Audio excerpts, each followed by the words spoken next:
Good morning, this is Pastor Zach with the Goodland United Methodist Church with the morning devotion for Wednesday, December 27th.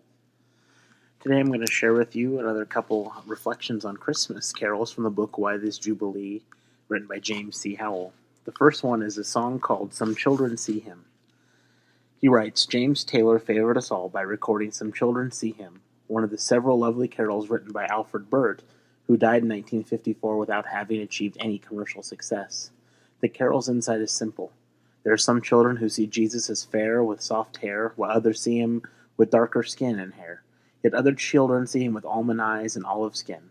All love him. This is the gospel.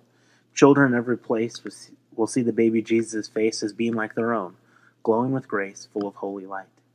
How shrewd of God to ensure that the holy birthplace took place at the intersection of multiple continents, not in Africa or Asia or Europe, but at the meeting point of them all. How wise of God not to be white or black, but of a hue different from but kin to all of us. God comes to us where we are, as we are, not merely to bless us, but to leave us forever changed. God comes to transform us, to take us somewhere.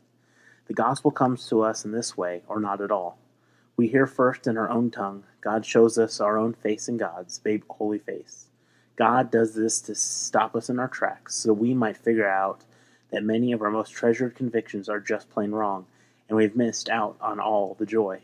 The U-turn of the mind then becomes our conversion, which isn't a matter of good intentions, but a miracle wrought by God, the God who is infinitely flexible to meet each of us where we are. God's love is just as infinite and miraculous in its efforts, and so we have compelling cause to think of the nations from the viewpoint of God, who wove the divine image and even the desire for the coming of the Lord into every soul in every place.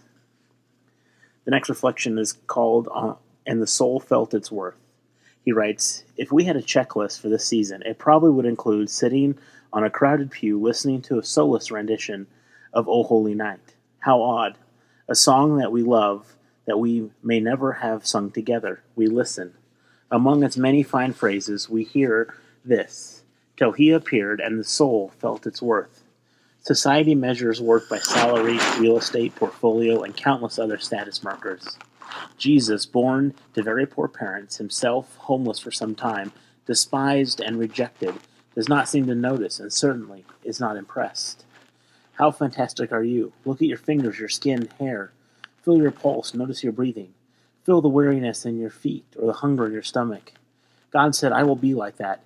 Human life is the perfect vehicle for me, to exhibit my heart, to reveal my mind.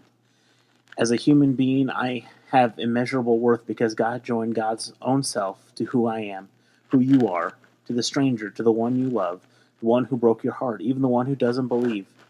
We think of Jesus' wise teaching of his healing touch, or certainly his crucifixion or resurrection as extraordinary, as saving us. But his very appearing, his showing up on earth, that is God's stupendous adventure to love us, to save us, to bring us home. Till he appeared and the soul felt its worth. The order is everything. We do not submit a resume of worth to God, and then God appears. No, God appears, and while we might blush a little over the two-bit life we are leading before we notice his coming, we are not shamed but invigorated. For the first time, we look in the mirror, we go out into the world fearlessly, with a tilt in our step and a song in our heart, sensing our true worth, and the worth of all the people as well. Some children see him, some children's soul feels their worth, all children of immense worth. Perhaps our task is to ensure that all children see him, that all souls feel their worth.